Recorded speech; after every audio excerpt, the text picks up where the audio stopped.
an relo ra ngoan lo na ko vel chang zo ta to ta ni tai ta hum to ban nai ta Ralkhel da ri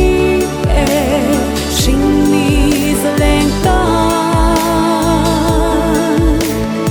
INPEIH A HUN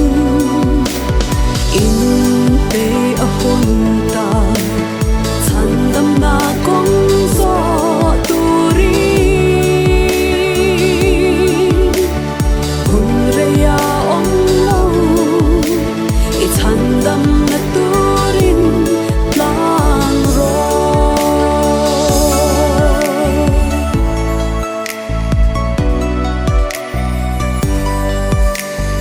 in do thu thang te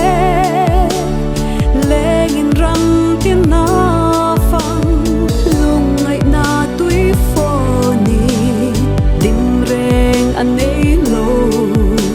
tham wan lo na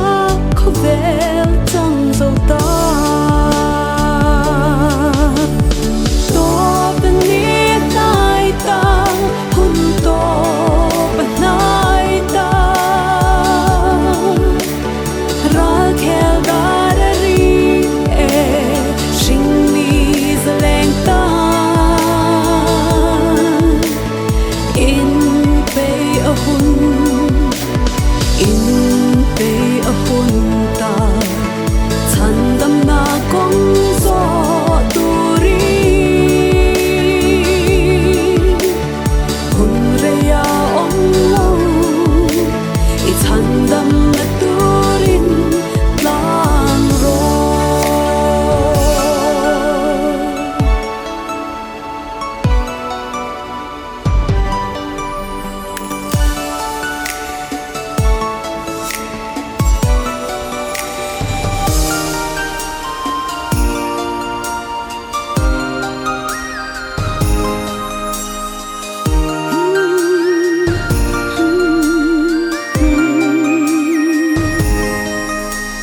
hun cha nei lai le kong in hon lai hun hian Chhandam tu chu pan la a kai ruai an che nun top lo na